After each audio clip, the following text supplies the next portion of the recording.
पिताजी चले गए तो ये कौन है? वो तुम्हारे पिताजी। ये पिताजी तो चला कौन गया? नहीं वो चले गए। तो मैंने डिसाइड करके बताओ वो चले गए क्या है? वो चले गए कि वो हैं? अगर वो हैं तो फूक क्यों रहे हो?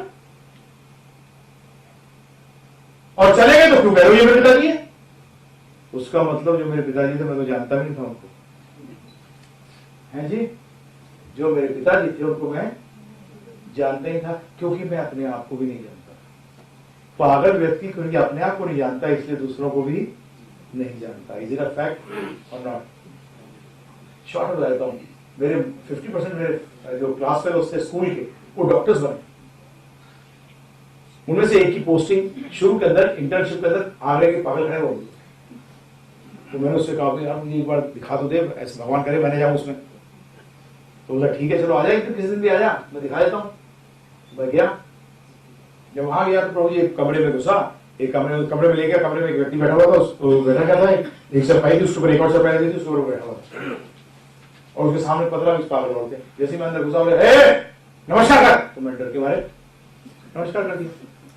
जानते हो क्यों नमस्कार किया?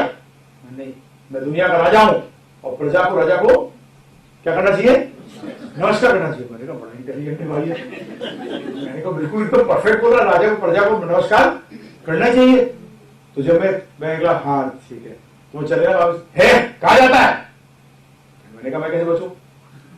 मैंने कहा वो आपने काम दिया था ना कल, उसको करने जाओ। अच्छा ठीक है जाओ, तो जाओ कान ला अपना। तो मैं ऑलमोस्ट दरवाजे तक पहुंच गया था। मैंने उससे दोस्त भाड़ खड़ा साइड में। मैंने कहा कान काट वाट तो नहीं लेगा? बोलता वायलेंट नहीं है, चिंता ना कर। तो चला गया, मैं गया अंदर, तो कान लगे। बोला तुम्हें कान क्या बोलता है? ध्यान रखना ये सारे सफेद कोट वाले पागल हैं। मुझे सारे डॉक्टर को कह रहा है पागल है, हम लोग सब सही हैं और ये सफेद कोट वाले पागल हैं।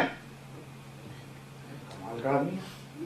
तो मैंने प्रभु जी देखी, मैंने कहा ये अपनी भी आइडेंटिफिकेशन हो गया है और दूसरों की भी हो गया है। हम लोग अपनी आइडेंटिफिकेशन भूल गए हैं, इसलिए हमें यही नहीं पता कि ये है कौन, ये कौन है, क्योंकि किसको भूल गए हम? अपने आप को। जहां अपने आप याद आ जाते हैं दूसरे भी पता लग जाते हैं। दूसरे भी क्या है वो पता लग जाता है। तो चले गए, passed away. Who's passed away? What has gone? Third point, इसको कहते हैं, जो कि आज मेरे ख्याल से कोई द्वारा मैंने देखा नहीं है, there is some serial going on regression. There is some going on. Actually ये मैंने 22-23 साल पहले इस पे वीडियो देखी थी, ऑस्ट्रेलियन कुछ डॉक्टर्स ने बनाई थी इसको, साइकाट्रिस्ट डिपार्टमेंट के थे वहाँ के, वो मेरे ख्याल सिडनी के या मेलबर्न के, मुझे एकदम एग्जैक्टली याद नहीं है, मेरे पास पड़ी होगी वीडियो।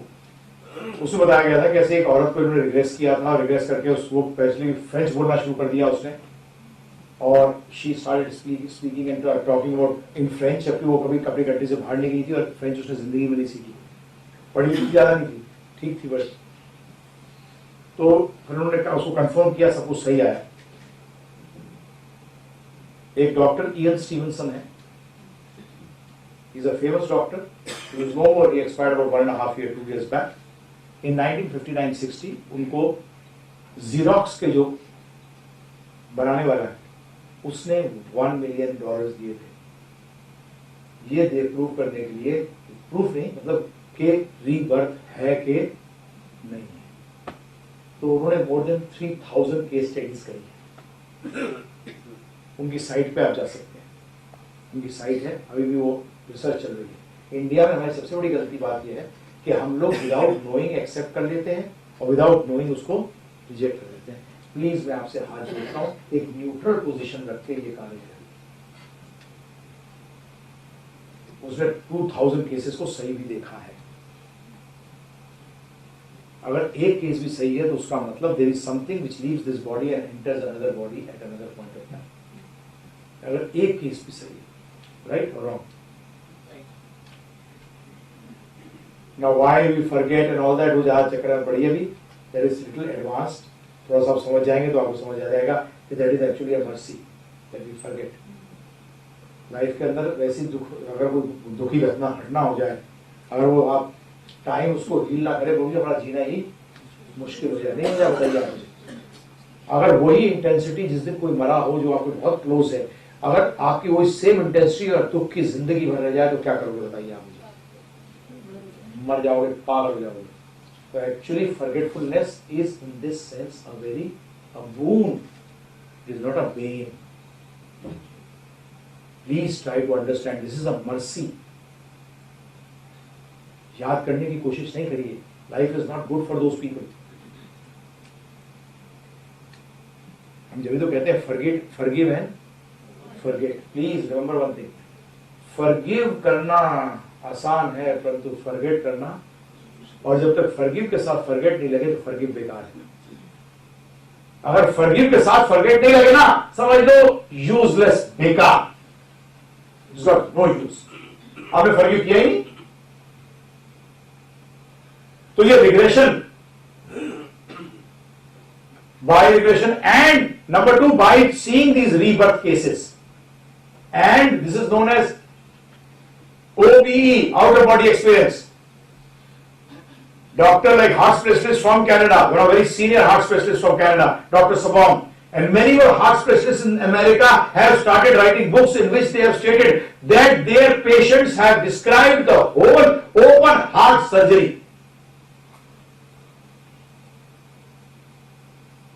जाइए आप वेबसाइट पे जाते ही हो, जाइए इंटरनेट पे आपको किताबें मिलेंगी इनकी आएगी, इन्होंने जिसमें इन्होंने केस हिस्ट्रीज बताई हैं। इनसे लोगों ने पूछा है कि तुमने इतनी पुरानी केस हिस्ट्रीज दी है किताबों के अंदर, तुमने उस टाइम क्यों नहीं बताया? तो आपकी जानकारी को बता दूं, साइंस एक सिलेक्टिव स्क्रीनिंग करता है। क्या करता है प्रभु? Is not wrong. जब उनको कोई रिसर्च स्टूडेंट को कोई चीज प्रूव करनी होती है ना, जो उस प्रूफ करने के लिए जो चीज होती है उसको जो हेल्प नहीं करता उसको वो डिस्कार्ड कर देते हैं।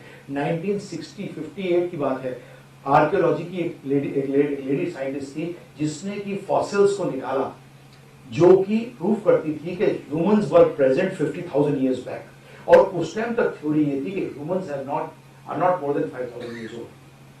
She published her work and she was thrown out from the science faculty because it did not match what the findings were, and this is going on till today. परंतु आज इनको डायनासोर्स के साथ मिले हैं ह्यूमन प्रिंट्स, सेम एज के। Some of our devotees who have been professors in Oxford and all these places, they are basically have written books. Forbidden Archaeology की इतनी मोटी किताब लिखी थी। Actually, it was bought off in one day by the Science Faculty of America because they didn't want this book to reach the people.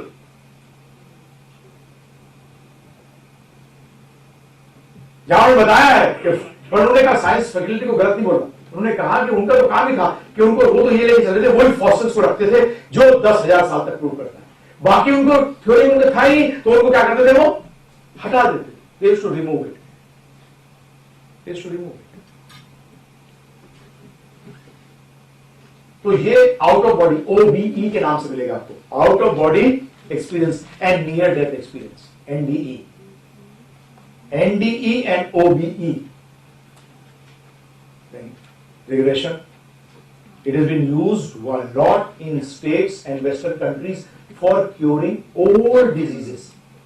जैसे जो दर्द है ना, ये सब इनको क्योर करने में बहुत काम आ रही है, क्योंकि जब पीछे लेके जाते हैं तो कई जगह ऐसा ट्रॉमास होते हैं जो कि कुछ जन्मों पहले हुए थे, फिर उसको रियलाइज कराते हैं कि तूने सब गुजर गया इस तरह से, अब इसको भूल जा, and they have come out of it and the pain has gone.